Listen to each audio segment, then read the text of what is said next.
Batemos o Flamengo. Batemos o Botafogo. 2 vezes. 2 vezes. E faltava o Vasco. No jogo de ida, com 10 mil pessoas, em que realmente o tempo está uma droga, e que o local, que foi justamente Engenhão, é um lixo de se chegar, com 10 mil pessoas, Fluminense ganha do Vasco por 1-0, gol de Serna, placar final. Mas antes disso, entenda uma coisa aqui. Aqui embaixo tem 2 abaixo-assinados e um projeto que eu curti bastante. Bom,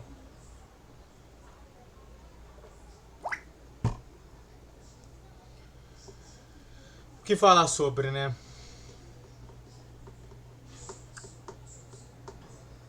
Eu acredito que o Fluminense ele precisa melhorar bastante, tá? Se de um lado o Fluminense mostrou algumas bases sólidas, né?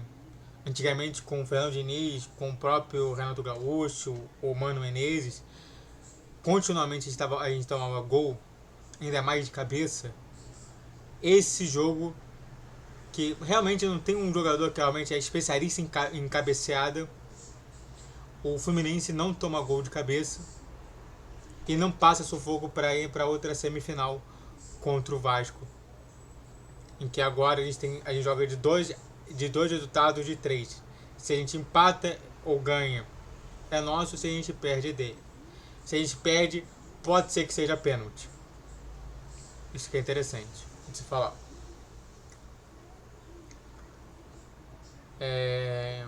Então, placar final 2-1. Placar final 1-0 Fluminense. Gol de Serna. Jogadaça. Começa com o escanteio de René. Ele encontra o Freitas. O Freitas testa de cabeça para encontrar o Serna sozinho na pequena área, simplesmente chutar logo de cara e fazer 1-0. Foi esse gol. Mas bem,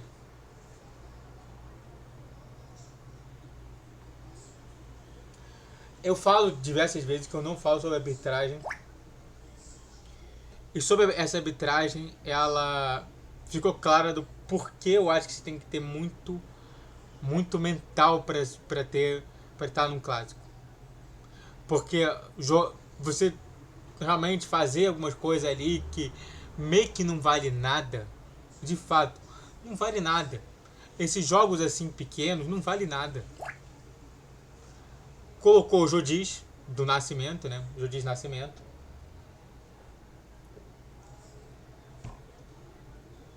E de fato não foi bem. Não foi bem. Diversos lances de falta pelos dois lados, para mim, não aconteceram. Ou aconteceram, mas ele deveria dar cartão. Então, para mim, um árbitro extremamente confuso dentro de campo. E fora dele, me faz questionar sobre realmente se ele era o melhor indicado para administrar esse jogo contra o Fluminense e Vasco. Mas bem, o que aconteceu no jogo? Primeiro tempo, eu vou começar do segundo tempo para o primeiro tempo.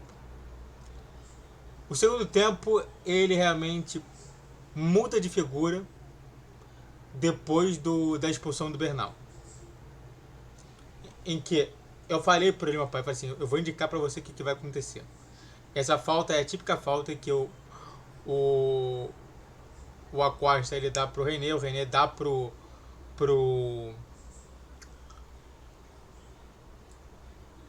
ele dá pro Freitas e o Freitas dá um chute para tentar fazer o gol. A situação é o seguinte: aconteceu 2 coisas nesse lance. Primeira, o Freitas para mim estava mal posicionado para chutar, porque esse típico de lance é um típico lance em que você tira muito da barreira para ele chutar livre, o que não aconteceu. E o segundo, a situação é de que quando você faz um lance desses, que é extremamente arriscado, você sempre tem que colocar pelo menos um ou dois jogadores na contenção para que, se der problema, você esteja com uma tranquilidade. O que não aconteceu. O Freitas erra o lance e, novamente, é muito triste falar, mas na minha concepção, o Freitas não teve culpa no todo. Teve culpa nele, porque ele poderia ter visto que o jogador estava muito próximo e não dava para chutar, mas no todo a culpa foi geral, no seu todo. E bem, o Fluminense então ele começa a sofrer pressão, mas realmente nada que realmente fala assim, nossa senhora, estou preocupadíssimo do Vasco empatar o jogo ou até mesmo virar. Em nenhum momento eu vi isso. Nenhum momento. Sabe, eu via o jogo e falava assim, cara, é o típico jogo em que você pode tentar milhões de vezes e nada vai acontecer. E antes do segundo, antes de falar do primeiro tempo, vamos já falar um pouquinho do segundo tempo, antes dessa expulsão, estava bem mais equilibrado o jogo e o Vasco tentando fazer algumas jogadas interessantes. Mas fora isso, não. Dito isso, no primeiro tempo, o Fluminense ele teve pelo menos 3 escapadas e que poderia ter causado o gol. Duas delas foi com o JK e a outra foi com o Lúcio Costa, que poderia ter metido um gol e acabou chutando fraquinho, tentando cobrir o goleiro, não sei por que motivo. Ele tá querendo dourar, ele tá querendo só cobrir o goleiro, é isso? Dois lances que realmente o lance do João Kennedy, que ele teve uma jogada de corpo para tirar do zagueiro e poder chutar livre com uma tranquilidade. E no caso do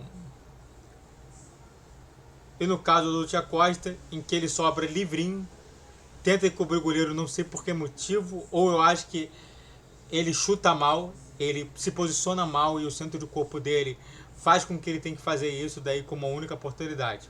Não sei. Mas fora isso, o Fluminense ele foi bem dominante nesse primeiro tempo. Com várias situações de quase gol. Com várias atuações muito boas ali dos laterais jogando muito bem. Mas esse segundo tempo realmente ele é destinado sobre equilibrado antes da expulsão do Bernal e depois só deu Vasco, mas não foi assim alguma coisa de perigo nisso tudo. Dito isso, o Fluminense ganha de 2-1.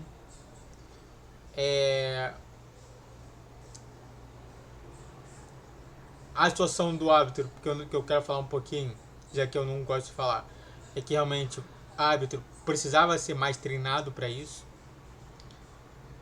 E só. Bom,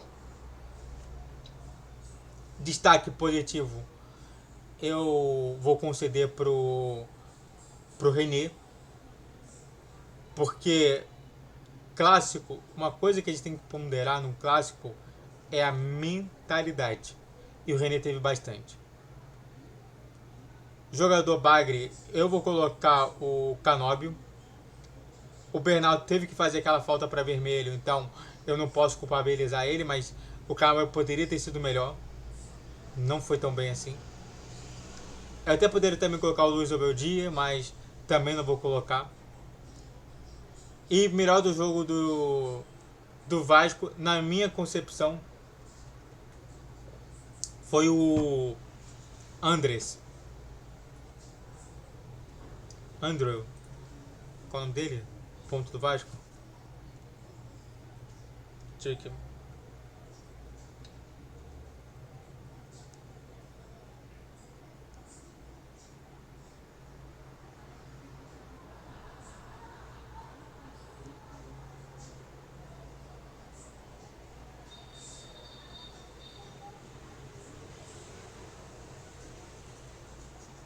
Andrés.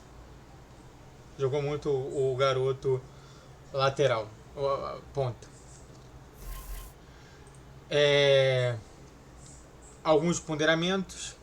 Os dois laterais precisavam realmente reter essa situação de ataque pelos lados, né? O Diniz adora fazer isso e de fato não teve muita penetração pelos dois lados, muito por conta da vitória que estava acontecendo, tanto do Samuel Xavier quanto do René. Dois outros destaques também é o Martinelli e o James. James muito convicto, muito bom. Uma grata surpresa dessa contratação. E o Martinelli, que diversas vezes fez boas jogadas, né? Teve uma boa jogada que ele começou tocando, ele recebe, faz um 2 com ponta, com Canóbio, depois ele joga, ele desse um 2 ele já joga pro John Kennedy, o John Kennedy chuta, mas não faz gol. Isso pra mim é muito interessante. Também dois destaques também apagados, mas também não tão ruins assim. Foi justamente o J. Kennedy, o JK, que conseguiu promover alguns espaços para tentar fazer o gol. E o Lúcio Acosta, que ficou um pouquinho apagadinho nesse jogo, né?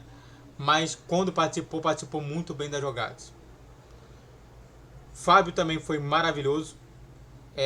Diversas vezes saindo da área, muito inteligente, muito esperto nesse tipo de situação. E Zubeldia, na minha concepção, poderia ter sido mais tranquilo. O jogo estava 0-0. Não precisava fazer isso tudo. Aí está sem o Zubeldia no próximo jogo, vai ser o Cubeiras. E há de se pensar sobre isso tudo, né? Então, é isso. Vai ser interessante que...